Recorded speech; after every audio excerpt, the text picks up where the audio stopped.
ശബരിമല കോവിൽ തുറക്കുക. മറ്റൊരു പ്രധാനപ്പെട്ട വാർത്ത, വൈഗ കൊലക്കേസിൽ അച്ഛൻ സനു മോഹൻ കുറ്റക്കാരനെന്ന് കോടതി വിധിച്ചു എന്നുള്ളതാണ്. കുറ്റങ്ങളെല്ലാം നിലനിൽക്കും എന്നുള്ളതാണ് കോടതിയുടെ നിരീക്ഷണം. ഉച്ചയ്ക്ക് ശേഷം ശിക്ഷയുമായി ബന്ധപ്പെട്ട വാദം കേൾക്കുന്നുണ്ട്. കേരളം കാത്തിരുന്ന ഒരു കൊലക്കേസിലെ ശിക്ഷാവിധിയാണ് ഇപ്പോൾ വന്നിരിക്കുന്നത്. അച്ഛൻ സനു മോഹനെതിരെയുള്ള എല്ലാ കുറ്റകൃത്യങ്ങളും കുറ്റപത്രത്തിലുള്ള എല്ലാ കുറ്റകൃത്യങ്ങളും നിലനിൽക്കുമെന്ന് തന്നെ കോടതി വിധിച്ചിരിക്കുന്നു. പരമാവധി ശിക്ഷ ലഭിക്കത്തക്ക വിധത്തിലുള്ള വാദഗതികളായിരുന്നു പ്രോസിക്യൂഷന്റെ ഭാഗത്ത് നിന്ന് ഉണ്ടായിരുന്നത് എന്നുള്ളതാണ് ഏറ്റവും പ്രധാനപ്പെട്ട വിവരം. എല്ലാ കുറ്റങ്ങളും നിലനിൽക്കും എന്നും കോടതി വ്യക്തമാക്കിയിരിക്കുന്നു. ഉച്ചയ്ക്ക് ശേഷമാണ് ശിക്ഷയിൽ വാദം ഉണ്ടാവുക. ഇന്ന് തന്നെ ശിക്ഷ വിധിക്കുമോ എന്ന കാര്യം നമുക്ക് ഇനി കാത്തിരുന്ന് കാണേണ്ടി വരും. ഏതായാലും കുറ്റക്കാരനാണ് എന്നുള്ള കാര്യത്തിൽ കോടതിക്ക് സംശയമില്ല. പൂർണ്ണമായും അത് കോടതി അംഗീകരിക്കുകയാണ്. ഡാനി ഇപ്പോൾ ചേരുന്നു. ഡാനി, എല്ലാ കുറ്റങ്ങളും നിലനിൽക്കും. കുറ്റപത്രത്തിൽ ചൂണ്ടിക്കാട്ടിയിരുന്ന പ്രധാനപ്പെട്ട എല്ലാ കുറ്റങ്ങളിലും കോടതി വളരെ കൃത്യമായി തന്നെ നിലപാട് സ്വീകരിച്ചിരിക്കുന്നു. മറ്റു വിവരങ്ങൾ എന്തൊക്കെയാണ്? രഞ്ജിത്ത്, ഈ കേസിൽ ഉച്ചയ്ക്ക് ശേഷമായിരിക്കും ശിക്ഷാവിധിയിൽ അടക്കമുള്ള വാദങ്ങൾ ഉണ്ടാകുക. ഇതിൽ പ്രധാനമായും തന്നെ ചുമത്തിയ കുറ്റങ്ങൾ അത് നിലനിൽക്കും. കോടതി കേസ് പരിഗണിക്കുമ്പോൾ പറഞ്ഞത് സനു മോഹൻ കുറ്റക്കാരനാണ്. ചുമത്തിയ എല്ലാ കുറ്റങ്ങളും തന്നെ കോടതിയിൽ നിലനിൽക്കുമെന്നാണ്. പ്രധാനമായും തന്നെ IPC പ്രകാരമുള്ള 3 വകുപ്പുകൾ. ഇതിൽ കൊലപാതകം, മദ്യം കൊലപ്പെടുത്തണമെന്ന ഉദ്ദേശത്തോടുകൂടി മദ്യം നൽകുക, അതോടൊപ്പം തന്നെ തെളിവ് നശിപ്പിക്കുക തുടങ്ങിയ 3 വകുപ്പുകളും ജുവനൈൽ ജസ്റ്റിസ് ആക്ട് പ്രകാരമുള്ള 75, 77 വകുപ്പുകളും ഇതിൽ ഉൾപ്പെടും. അങ്ങനെ ചുമത്തിയ 5 വകുപ്പുകൾ പ്രകാരവും പ്രതി സനു മോഹൻ കേസിലെ ഏക പ്രതിയാണ്. സനു മോഹൻ കുറ്റക്കാരനാണെന്ന് കോടതി കണ്ടെത്തിയിരിക്കുന്നു. ഇയാൾക്കുള്ള ശിക്ഷയിലുള്ള വാദം അതെന്തെങ്കിലും ബോധിപ്പിക്കാനുണ്ടോ എന്ന് കോടതി പ്രതിഭാഗത്തോട് ചോദിച്ചു. അങ്ങനെ ഉണ്ടെങ്കിൽ അത് ഉച്ചയ്ക്ക് ശേഷം കോടതിയെ ബോധിപ്പിക്കാം. അതിനുശേഷം ശിക്ഷാവിധിയിലേക്ക് കടക്കാമെന്നാണ് കോടതി പറഞ്ഞിരിക്കുന്നത്. എന്തായാലും ഈ സ്വന്തം കുട്ടിയെ തന്നെ കൊലപ്പെടുത്തിയ കേസിൽ പിതാവ് സനു മോഹൻ കുറ്റക്കാരനാണെന്ന് കോടതി കണ്ടെത്തിയിരിക്കുന്നു. 2021 നടന്ന സംഭവമാണ്. അതിനുശേഷം നടന്ന വാദങ്ങൾ. ഇതിനൊടുവിൽ സ്ത്രീകൾക്കും കുട്ടികൾക്കുമെതിരെയായുള്ള കേസുകൾ പരിഗണിക്കുന്ന അതിവേഗ കോടതിയാണ് ഇന്ന് അപ്പോൾ വാദം പൂർത്തീകരിച്ച ശേഷം ഇത് പ്രതി കുറ്റക്കാരനാണ് എന്ന് കോടതി ബോധ്യപ്പെട്ടിരിക്കുന്നു. കോടതി കണ്ടെത്തിയിരിക്കുന്നു. ചുമത്തിയ കുറ്റങ്ങൾ എല്ലാം തന്നെ നിലനിൽക്കുന്നതാണ്. അതുകൊണ്ട് അതിനർഹമായ ശിക്ഷ ഉണ്ടാകും. എന്തെങ്കിലും രീതിയിൽ ഇക്കാര്യങ്ങളിൽ എന്തെങ്കിലും ബോധിപ്പിക്കാനുണ്ടോ എന്നതടക്കം ഇപ്പോൾ പ്രതി കുറ്റക്കാരാണെന്ന് കണ്ടെത്തിയ സാഹചര്യത്തിൽ ഏതെങ്കിലും രീതിയിലുള്ള കാര്യങ്ങൾ കോടതിക്ക് മുൻപാകെ പ്രതിക്ക് ബോധിപ്പിക്കാനുണ്ടെങ്കിൽ അത് കോടതിയെ ബോധിപ്പിക്കാം. അതിപ്പോൾ അല്ലെങ്കിൽ ഉച്ചയ്ക്ക് ശേഷമെന്നാണ് പറഞ്ഞത്. ഉച്ചയ്ക്ക് ശേഷമായിരിക്കും സ്വാഭാവികമായും ഈ കേസ് പരിഗണിക്കുക എന്നാണ് മനസ്സിലാക്കാൻ സാധിക്കുന്നത്. ഇതിനുശേഷം ഇയാൾക്കുള്ള ശിക്ഷാ പ്രഖ്യാപനമുണ്ടാകുമെന്നാണ് പ്രതീക്ഷിക്കുന്നത്. ജസ്റ്റിസ് കെ സോമനാണ് കേസ് പരിഗണിക്കുന്നത്. 2021 മാർച്ചിലാണ് സനു മോഹനെയും മകളായ വൈഗയെയും കാണാതാകുന്നത്. കുടുംബം പോലീസിൽ ഇതുമായി ബന്ധപ്പെട്ട് പരാതി നൽകുന്നു. ആലപ്പുഴയിലെ ഭാര്യ വീട്ടിൽ നിന്നും ബന്ധുവിന്റെ വീട്ടിലേക്ക് എന്ന് പറഞ്ഞാണ് സനു മോഹൻ വൈഗയുമായി ഇറങ്ങുന്നത്. മാർച്ച് 22-ന് മുട്ടാർപുഴയിൽ, പിറ്റേ ദിവസം മുട്ടാർപുഴയിൽ വൈഗയുടെ മൃതദേഹം കണ്ടെത്തുന്നു. സനു മോഹനും പുഴയിൽ ചാടി ആത്മഹത്യ ചെയ്തു എന്നുള്ള ധാരണയിലായിരുന്നു. 2 ദിവസം ആ ധാരണയിൽ തിരച്ചിൽ നടത്തി. അതിനുശേഷം പക്ഷേ ഇയാളെ വീണ്ടും CCTV ദൃശ്യങ്ങൾ കേന്ദ്രീകരിച്ച് നടത്തിയ അന്വേഷണത്തിൽ 1 മാസത്തിന് ശേഷം ഇയാളെ കർണാടകയിലെ കാർവാറിൽ വെച്ച് പോലീസിന്റെ പിടിയിലാവുകയാണ് ഇയാൾ ചെയ്തത്. സാമ്പത്തിക പ്രശ്നങ്ങൾ ഉണ്ടായിരുന്നു ഇയാൾക്ക് എന്നുള്ളതാണ് പോലീസിൽ ലഭിച്ച വിവരം. മകളെ കൊന്ന് നാട് വിടുകയായിരുന്നു എന്നുള്ളതാണ് പ്രധാനപ്പെട്ട വിവരം. സംഭവം നടന്ന 81-ാം ദിവസം തന്നെ അന്വേഷണ സംഘം കുറ്റപത്രം സമർപ്പിച്ചു. 1200 പേജുള്ള കുറ്റപത്രത്തിൽ 300 പേരുടെ സാക്ഷിമൊഴികൾ ഉണ്ടായിരുന്നു. ഇതിൽ 97 പേരെ പ്രോസിക്യൂഷൻ വിസ്തരിച്ചു. വിചാരണാവേളയിൽ അതിവൈകാരികമായി പ്രതികരിച്ച സനു മോഹൻ കുറ്റം കോടതിയിൽ തുറന്ന് സമ്മതിക്കുകയായിരുന്നു. വെള്ളത്തിൽ മുങ്ങി ശ്വാസം മുട്ടിയാണ് വൈഗ മരിച്ചത് എന്ന് കണ്ടെത്തിയ ഡോക്ടറാണ് പ്രധാന സാക്ഷിയായി ഉണ്ടായിരുന്നത്. കൊലപാതകം, കൊലപ്പെടുത്താനുള്ള ഉദ്ദേശത്തോടെ മദ്യം നൽകുക, തെളിവ് നശിപ്പിക്കുക എന്നീ വകുപ്പുകൾക്ക് പുറമെ ജുവനൈൽ ജസ്റ്റിസ് ആക്ടും സനു മോഹനെതിരെ ചുമത്തിയിരുന്നു. 5 സംസ്ഥാനങ്ങളിൽ നിന്ന് അന്വേഷണ സംഘം തെളിവുകൾ ശേഖരിച്ചു എന്നുള്ള വളരെ പ്രധാനപ്പെട്ട വിവരം കൂടി നമുക്കിതോട് ചേർത്ത് വായിക്കണം. ഡാനി ഇപ്പോൾ തുടരുന്നുണ്ട്. ഡാനി, കൊലപാതകം, തെളിവ് നശിപ്പിക്കൽ എന്നീ വകുപ്പുകൾക്ക് പുറമെ ജുവനൈൽ ജസ്റ്റിസ് വകുപ്പും പ്രതിക്കെതിരെ ചുമത്തിയിരുന്നു. സ്വാഭാവികമായും പരമാവധി ശിക്ഷ 302 അടക്കം ചുമത്തിയാണ് കുറ്റപത്രം സമർപ്പിച്ചത്. സ്വാഭാവികമായും പരമാവധി ശിക്ഷ വേണം എന്നുള്ള വാദത്തിലായിരിക്കും പ്രോസിക്യൂഷൻ ഉണ്ടാവുക, അല്ലേ? തീർച്ചയായും പ്രതിക്ക് പരമാവധി ശിക്ഷ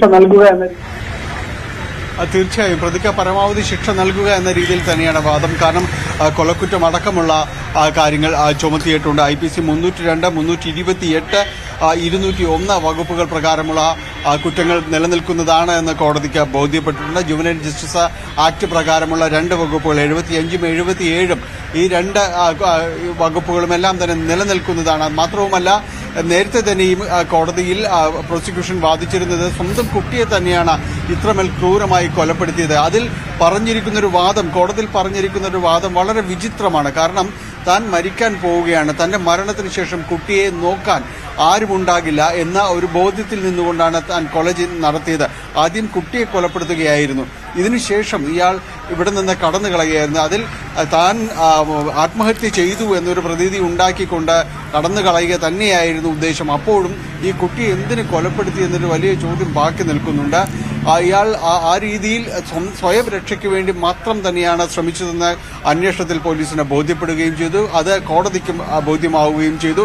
കാരണം ഇവിടെ നിന്ന് കടന്നു കളഞ്ഞ് 28 ദിവസവും ഇയാൾ ഈ കുറ്റത്തെക്കുറിച്ച് യാതൊരു രീതിയിലൊരു പശ്ചാത്താപവും ഇല്ലാതെ തന്നെയാണ് കടന്നുപോയത്. ഇതിൽ പോലീസ് അന്വേഷണ ഉദ്യോഗസ്ഥർ പറഞ്ഞൊരു കാര്യമുണ്ട്. വൈഗയുടെ മൃതദേഹം പോസ്റ്റ്മോർട്ടം ചെയ്യുന്ന ദിവസം ഇയാൾ എവിടെയായിരുന്നു എന്നതടക്കമുള്ള കാര്യങ്ങൾ പോലീസ് പരിശോധിച്ചിരുന്നു. അന്ന് ആ സമയത്ത് ഇയാൾ ഒരു സിനിമ കാണുകയായിരുന്നു. അതായത് കേരളത്തിൽ നിന്ന് കടന്ന ശേഷം ആ ഒരു സമയത്ത് സിനിമ കാണുന്ന ഒരു സമയത്തായിരുന്നു കുട്ടിയുടെ മൃതദേഹം ഇവിടെ പോസ്റ്റ്മോർട്ടം ചെയ്യുന്ന നടപടികളടക്കമുള്ള കാര്യങ്ങൾ പോകുന്നത്. അതുകൊണ്ട് അത്രമേൽ ഇതുമായി ബന്ധപ്പെട്ടുകൊണ്ട് യാതൊരു രീതിയിലൊരു ചിന്തയുമില്ലാതെ കടന്നുപോയ ഒരാളാണ്. സ്വന്തം കുട്ടിയെ പോലും കൊന്നുകളഞ്ഞ് തൻ്റെ രക്ഷയ്ക്ക് വേണ്ടി, തൻ്റെ കടബാധ്യത, അത്തരം കാര്യങ്ങൾ മറക്കുന്നതിന് വേണ്ടി ഒരു സൈക്കോയെ പോലെ തന്നെ ജീവിച്ചു പോകുന്ന ഒരു രീതിയിലായിരുന്നു ഇയാൾ പെരുമാറിയിരുന്നത്. ആ കടബാധ്യതകൾ പരിഹരിക്കുന്നതിന് വേണ്ടിയുള്ള ശ്രമങ്ങളല്ല, പകരം അതിൽ നിന്ന് രക്ഷപ്പെടാൻ സ്വന്തം കുട്ടിയുടെ കൊലപാതകം പോലും അതിനെ മറയാക്കിക്കൊണ്ട് മുന്നോട്ട് പോകുവാനുള്ള ശ്രമമാണ് നടത്തിയത്. അതുകൊണ്ട് പരമാവധി ശിക്ഷ നൽകുക എന്ന് തന്നെയാണ് പ്രോസിക്യൂഷൻ കോടതിയിൽ ഈ വാദങ്ങളിലെല്ലാം തന്നെയും ഉന്നയിച്ചത്. 10 വയസ്സ് മാത്രം പ്രായമുണ്ടായിരുന്നൊരു കുട്ടിയായിരുന്നു. അവരെ അമ്മയുടെ അടുത്ത് നിന്ന് തിരിച്ചു കൊണ്ടുവരുമ്പോൾ, അവരെ കുടുംബ വീട്ടിൽ നിന്ന് തിരിച്ചു കൊണ്ടുവരുമ്പോൾ വഴിയിൽ വെച്ച് തന്നെ മദ്യം കൊടുത്തുകൊണ്ട് തന്നെ അതിന് ബോധം കെടുത്തുന്നു. അതുകൊണ്ട് തന്നെ കൊല ചെയ്യുവാനുള്ളൊരു ഉദ്ദേശം അത് നേരത്തെ തന്നെ കൃത്യമായ ഒരു പ്ലാനിങ്ങോടുകൂടി തന്നെ ഇയാൾ നടപ്പാക്കിയിരുന്നു. വീട്ടിലെത്തുമ്പോഴേക്കും ആ കുരുന്നിന്റെ ബോധമടക്കം നഷ്ടപ്പെട്ടിരുന്നു. തുടർന്നാണ് ബെഡ്ഷീറ്റ് കൊണ്ട് മുഖം അമർത്തി മൂടുകയും എല്ലാം തന്നെ ചെയ്തത്. ഈ കുട്ടിയുടെ വായിൽ നിന്ന് ഒഴുകിയ ചോര അത് ബെഡ്ഷീറ്റിലടക്കം പതിഞ്ഞിരുന്നു. ഇത് ലിഫ്റ്റിലേക്ക് അടക്കം കൊണ്ടുപോകുമ്പോൾ വളരെ ശ്രദ്ധപൂർവ്വം തന്നെ അത് മറ്റുള്ളവരുടെ ദൃഷ്ടിയിൽപ്പെടാതെ തന്നെ ഇയാൾ അത് കൊണ്ടുപോകാനായിട്ട് സാധിച്ചിരുന്നു. മൂട്ടാർ പുഴയിൽ ഉപേക്ഷിച്ച ശേഷം കടന്നു കളയുന്നു. നീണ്ട 28 ദിവസങ്ങൾ പോലീസ് ഇയാൾക്ക് പിറകെ തന്നെ ഉണ്ടായിരുന്നു. ഇയാൾ ഇവിടെ നിന്ന് കടന്നു കളയുമ്പോൾ ആദ്യഘട്ടത്തിൽ പോലീസും കരുതിയിരുന്നത് കടബാധ്യത മൂലം ഇയാളുടെ അന്വേഷിക്കുമ്പോൾ ഇയാളുടെ പേരിൽ നിരവധിയായ കടബാധ്യതകളുണ്ട്. പൂനെയിലടക്കം ബിസിനസ് ചെയ്യുമ്പോൾ കോടികളുടെ കടബാധ്യത ഉണ്ടായിരുന്നു. അന്ന് പോലീസ് പിടികൂടുകയും ചെയ്തു. അവിടെ നിന്ന് വളരെ തന്ത്രപൂർവ്വം രക്ഷപ്പെടുകയായിരുന്നു. പിന്നീടാണ് കേരളത്തിലേക്ക് എത്തുകയും എല്ലാം തന്നെ ചെയ്തും ആ കേസിൽ നിന്ന് മാറി ജീവിക്കുകയുമായിരുന്നു. പക്ഷേ വീണ്ടും ഇയാളുടെ ഈ ജീവിതശൈലി വീണ്ടും കടങ്ങളിലേക്ക് തന്നെ കൊണ്ടെത്തിക്കുകയും ചെയ്തു. ഇവിടെ നിന്ന് കടന്നു കളഞ്ഞതിനു ശേഷം കിട്ടിയ കയ്യിലുണ്ടായിരുന്ന പണമത്രയും വീണ്ടും ദൂർത്തനെ പോലെ തന്നെ ജീവിതം തുടരുകയായിരുന്നു. മദ്യശാലകളിലും ചൂതാട്ട കേന്ദ്രങ്ങളിലും എല്ലാം തന്നെ ആഘോഷിച്ച് മുന്നോട്ട് പോവുകയായിരുന്നു. പോലീസ് കൃത്യമായി 28ാം ദിവസം ഇയാളെ ട്രാക്കിലാക്കി ഇയാളെ അറസ്റ്റ് ചെയ്ത് തിരിച്ചു കൊണ്ടുവരുമ്പോഴും ഇയാൾ കുറ്റം സമ്മതിക്കുന്നുണ്ടെങ്കിൽ പോലും വലിയ രീതിയിലേക്ക് ഇയാളുടെ ചെയ്തിയെക്കുറിച്ച് യാതൊരു രീതിയിലും വലിയ പശ്ചാത്തലമില്ലാതെ തന്നെ മുന്നോട്ട് പോവുകയായിരുന്നു. ഇപ്പോഴും കോടതിയിൽ വെച്ച് കാണുമ്പോൾ അയാൾ വളരെ കോടതിക്ക് മുന്നിൽ വളരെ കൂളായി നിൽക്കുന്നൊരു അവസ്ഥയിലേക്ക് തന്നെയാണ് ഉണ്ടായിരുന്നത്. അതുകൊണ്ട് കേസിന്റെ വാദങ്ങളിലുടനീളം കോടതിയിൽ പറഞ്ഞതുപോലെ, പ്രോസിക്യൂഷൻ പറഞ്ഞതുപോലെ തീർത്തും സൈക്കോയെ പോലെ പെരുമാറിയ ഒരാൾ സ്വന്തം കുഞ്ഞിനെ പോലും കൊലപ്പെടുത്തിക്കൊണ്ട് തന്നെ രക്ഷിക്കാൻ വേണ്ടി, തന്നെ സ്വയം രക്ഷപ്പെട്ടു പോകാൻ വേണ്ടി അതുപോലും കുട്ടിയുടെ കൊലപാതകം പോലും മറയാക്കിയ ഒരാൾക്ക് പരമാവധി ശിക്ഷ നൽകുക എന്ന വാദത്തിൽ തന്നെയാണ് കോടതി ഉറച്ചു നിൽക്കുകയും ചെയ്യുന്നത്. ഏതാണ്ട് 75ഓളം പേര് ഇതിന്റെ വിസ്താരങ്ങൾക്കിടെ കടന്നു വന്നിട്ടുണ്ട്. 150ഓളം തെളിവുകൾ ഇയാൾക്കെതിരെ നിരത്തുന്നുണ്ട്. ഇതിലെല്ലാം പ്രോസിക്യൂഷൻ വിജയം കണ്ടിരിക്കുന്നു. 5ഓളം വകുപ്പുകൾ ചുമത്തിയിൽ ഒന്നിൽ പോലും ഇയാളെ വെറുതെ വിടുന്നില്ല. എല്ലാം തന്നെ കുറ്റവാളി എന്ന കോടതിക്ക് ബോധ്യപ്പെടുകയും ചെയ്തിട്ടുണ്ടായെന്ന് പ്രത്യേക കോടതി ജഡ്ജി കെ സോമൻ പറയുകയും ചെയ്തു. അതുകൊണ്ടാണ് ഇതിൽ ഏതെങ്കിലും രീതിയിലുള്ള വാദങ്ങൾ, ഏതെങ്കിലും രീതിയിൽ ബോധിപ്പിക്കാൻ കാര്യങ്ങളുണ്ടോ എന്ന് കോടതി ചോദിച്ചത്. അങ്ങനെയെന്നുണ്ടെങ്കിൽ ഉച്ചയ്ക്ക് ശേഷം കോടതി അത് പരിഗണിക്കുകയും ചെയ്യും. അതിനുശേഷം മാത്രമായിരിക്കും ഈ കേസിലെ വിധി പ്രസ്താവത്തിലേക്ക് കോടതി കടക്കുക. രഞ്ജിത്ത്, കൊലപാതകം, കൊലപ്പെടുത്താനുള്ള ഉദ്ദേശത്തോടുകൂടി മദ്യം നൽകുക, തെളിവ് നശിപ്പിക്കുക എന്നീ വകുപ്പുകൾക്ക് പുറമെ ജുവനൈൽ ജസ്റ്റിസ് ആക്ടും ചുമത്തി ഇയാൾക്കെതിരെ സനു മോഹനെതിരെ 5 സംസ്ഥാനങ്ങളിൽ നിന്ന് അന്വേഷണ സംഘം തെളിവ് ശേഖരിച്ചിരുന്നു. സനുവിന്റെ ഉപേക്ഷിച്ച മൊബൈൽ ഫോൺ, ബീഹാറിൽ നിന്നുള്ള വസ്ത്രങ്ങളുടെ വിവിധ ഭാഗങ്ങൾ, മഹാരാഷ്ട്ര, കർണാടക സംസ്ഥാനങ്ങളിൽ നിന്ന് ലഭിച്ച വസ്ത്രഭാഗങ്ങൾ, 134 തൊണ്ടി മുതലുകൾ, 34 രേഖകൾ എന്നിവ തെളിവായി പ്രോസിക്യൂഷൻ കോടതിയിൽ ഹാജരാക്കി. വിചാരണ വേളയിൽ സാക്ഷികളൊന്നും കൂറുമാറാതിരുന്നതും പ്രോസിക്യൂഷന് ഏറെ സഹായകരമായി എന്നുള്ളതാണ്. വധശിക്ഷയോ ജീവിതാവസാനം വരെ തടവോ ലഭിക്കുമെന്നുള്ള പ്രതീക്ഷ പ്രോസിക്യൂഷൻ നേരത്തെ പങ്കുവെക്കുന്നുണ്ടായിരുന്നു. കാരണം അത്ര വിദഗ്ധമായി ഒരു തെളിവും അവശേഷിപ്പിക്കാതെ ഒരു പഴുത് ഈ പറഞ്ഞ എല്ലാ തെളിവുകളും ഹാജരാക്കി ഒരു പഴുത് പോലും ഇല്ലാതെയാണ് ഈ കേസിൽ വളരെ കൃത്യമായി തന്നെ കുറ്റപത്രം സമർപ്പിക്കുകയും വാദഗതികൾ പ്രോസിക്യൂഷൻ കൃത്യമായി തന്നെ കോടതിയിൽ ബോധിപ്പിക്കുകയും ചെയ്തത് എന്നുള്ളത് പ്രധാനപ്പെട്ട ഒന്നാണ്. 13 വയസ്സുകാരിയായ വൈഗയെ ശീതളപാനീയത്തിൽ മദ്യം നൽകി അബോധാവസ്ഥയിലാക്കി മുട്ടാർ പുഴയിൽ എറിഞ്ഞു എന്നുള്ളതാണ് കേസ്. കേരളം ഞെട്ടിയ അതിക്രൂരമായ ഒരു സംഭവമായിരുന്നു വൈഗ കൊലക്കേസ്. ആ കുരുന്നു കുഞ്ഞിനെ കടബാധിതരുടെ പേരിൽ സ്വന്തം പിതാവ് തന്നെ ഇല്ലാതാക്കുന്ന ഒരു സാഹചര്യം, അത് കേരളീയ മനസാക്ഷിയെ ഏറെ ചിന്തിപ്പിച്ച ഒരു സംഭവമായി മാറിയിരുന്നു.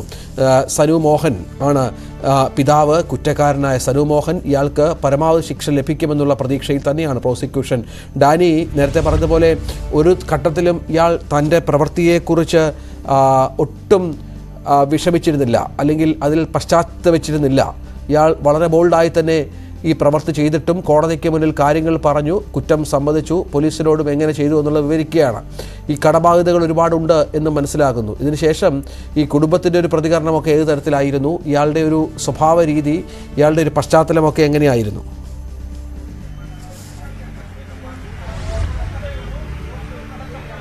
രഞ്ജിത്ത്, ഒന്ന് ശ്രദ്ധിക്കേണ്ടതാണ്. കാരണം ഇതിന്റെ ഒരു വിചാരണ വേളയിലോ അല്ലെങ്കിൽ ഈ കേസിന്റെ ഒരു ഘട്ടത്തിലോ ഒരിക്കൽ പോലും ഇയാളുടെ ഭാര്യ, അതായത് വൈഗയുടെ അമ്മ, അവരുടെ കുടുംബം ഒരിക്കലും തന്നെ മാധ്യമങ്ങൾക്ക് മുന്നിലേക്കോ മറ്റ് കാര്യങ്ങൾ എന്തെങ്കിലും പറയുന്നതിനോ തയ്യാറായിരുന്നില്ല എന്നതാണ്. കാരണം ആ കുടുംബവുമായി അത്രമേൽ അകന്നിരുന്നു എന്നത് തന്നെയാണ് ഇതിന്റെ ഒരു കൃത്യമായ ഒരു കാരണമെന്ന് പറയുന്നത്.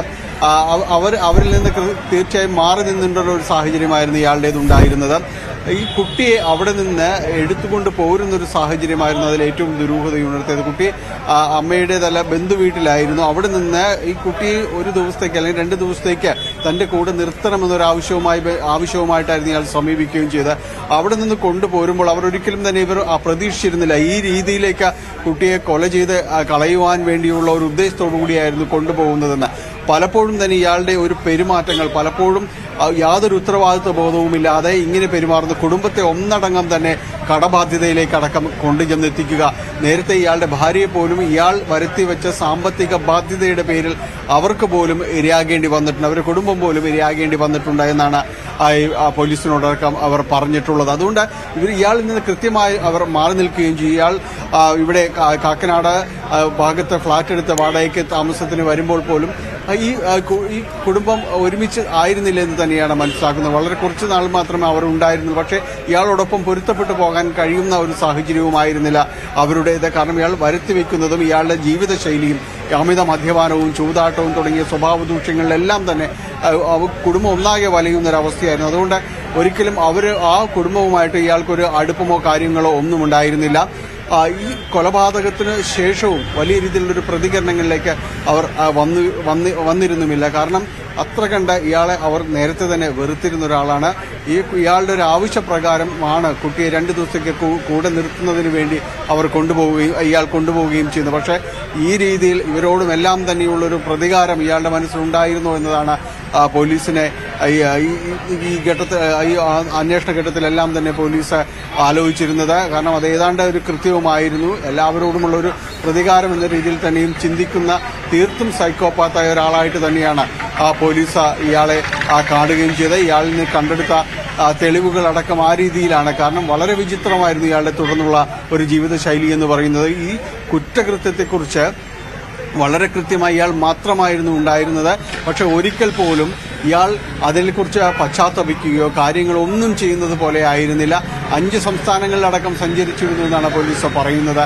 കേരളത്തിന് പുറത്ത് കടക്കുകയും പിന്നീട് മംഗലാപുരത്തേക്ക് പോവുകയും ഗോവയിലേക്ക് എത്തുകയും കർണാടകത്തിന്റെ വിവിധ പ്രദേശങ്ങളിലേക്ക് പോകുക. അങ്ങനെ ഈ രീതിയിൽ സഞ്ചരിച്ചുകൊണ്ട് നടന്നിരുന്ന ഒരാൾ ഈ സഞ്ചാര കേന്ദ്രങ്ങളെല്ലാം തന്നെ ഈ ബാറുകളും അതോടൊപ്പം തന്നെ ഈ ചൂതാട്ട കേന്ദ്രങ്ങളും എല്ലാം തന്നെയായിരുന്നു ഇയാളുടെ ഒരു ലക്ഷ്യസ്ഥാനമെന്ന് പറയുന്നത്.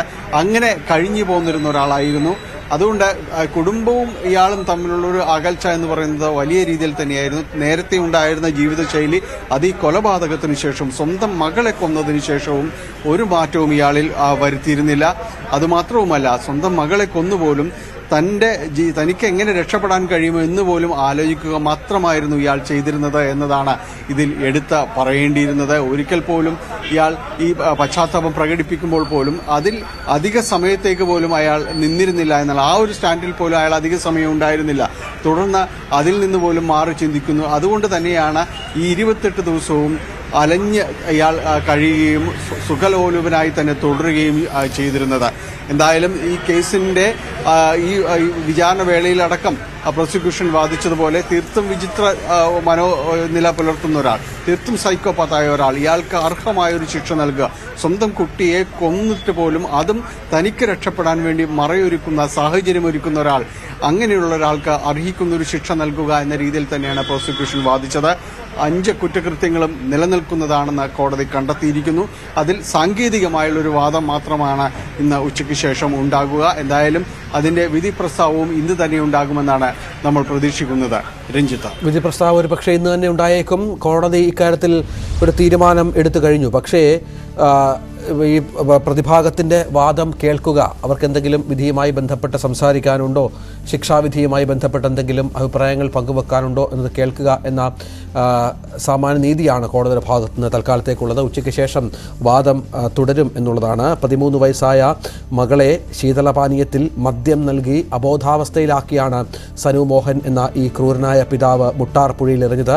കൊലപാതകം, തെളിവ് നശിപ്പിക്കൽ എന്നീ വകുപ്പുകൾക്ക് പുറമെ ജുവനൈൽ ജസ്റ്റിസ് ആക്ടും പ്രതിക്കെതിരെ ചുമത്തിയാണ് കുറ്റപത്രം സമർപ്പിച്ചിരുന്നത്. കുറ്റപത്രത്തിലുണ്ടായിരുന്ന പ്രധാനപ്പെട്ട എല്ലാ കുറ്റങ്ങളും, എല്ലാ തെളിവുകളും കോടതി സ്വീകരിക്കുന്നു. കൃത്യമായി തന്നെ എല്ലാം കോടതി അംഗീകരിക്കുകയും ചെയ്യുന്നു. ശിക്ഷാവിധി ഒരുപക്ഷെ ഉച്ചയ്ക്ക് ശേഷം ഉണ്ടായേക്കാം. ഇടവേള.